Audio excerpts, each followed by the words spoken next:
बहुत समय पहले दुनिया आज की दुनिया से बहुत अलग थी। ये वो दौर था जब लोग एक दूसरे के प्रति दयालु और अच्छे व्यवहार करना भूल गए थे। इसके बजाय उन्होंने स्वार्थी और नीच बनना चुना, जिससे दुनिया एक दुखद और अंधकारमय स्थान बन गई। ऊपर सब कुछ की देखरेख करने वाला ईश्वर था। उन्होंने देखा कि हालात कितने खराब हो गए थे और उन्हें गहरा दुख हुआ। लेकिन इन सबके बीच एक ऐसा व्यक्ति भी था जो सबसे अलग था। उनका नाम नूह था। नूह दूसरों जैसा नहीं था। वो दयालु थे, अपने परिवार की परवाह करते थे और हमेशा सही काम करने की कोशिश करते थे।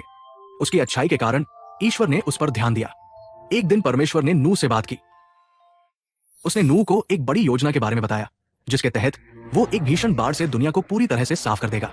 लेकिन क्योंकि नूह अच्छा था, इसलिए परमेश्वर उसे और उसके परिवार को सुरक्षित रखना चाहता था। ईश्वर ने नूह को एक विशेष कार्य सौंपा, जिसमें उसे एक विशाल नाव बनानी थी, जिसे आर्क कहा जाता है। ये कोई साधारण नाव नहीं थी।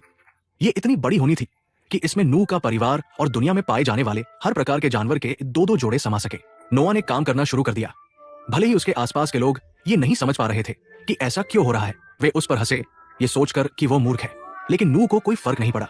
उन्होंने ईश्वर पर भरोसा रखा और तख्तों को एक एक करके जोड़ना जारी रखा। नाव बनने के बाद कुछ अद्भुत घटना घटी। जानवर जोड़े में आने लगे। शेर, हाथी, जिराफ और यहाँ तक कि छोटे छोटे कीड़े भी नाव में चढ़ने के लिए कतार में खड़े थे। जैसा कि ईश्वर ने कहा था, दुनिया में हर प्रकार के जानवर के दो दो जोड़े थे। नोआ और उसके परिवार ने उन्हें अंदर अपनी जगह ढूंढने में मदद की, ये सुनिश्चित करते हुए कि सभी जानवर आराम से रहें। ये एक खूबसूरत दृश्य था।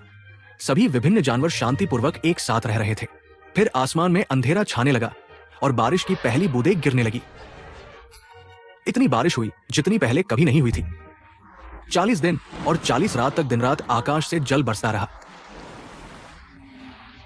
जैसे जैसे बारिश तेज होती गई और पानी का स्तर बढ़ता गया, पूरे शहर और उनमें रहने वाले सभी लोग लहरों के नीचे गायब हो गए। कुछ भी पीछे नहीं बचा।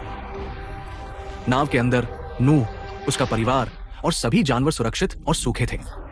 उन्हें बारिश और तूफान की आवाज सुनाई दे रही थी, लेकिन वे एक साथ रहे, उस पल का इंतजार करते हुए जब वे फिर से बाहर आ सके। अंततः बारिश रुक गई, लेकिन धरती अभी भी पानी से ढकी हुई थी। किसी को भी ये जानने की जरूरत नहीं थी कि नाव से बाहर निकलना सुरक्षित है या नहीं। उसने एक कौवे को भेजा, लेकिन वो वापस लौट आया क्योंकि उसे उतरने के लिए कोई जगह नहीं मिली। फिर उसने एक कबूतर भेजा, जो वापस लौट आया।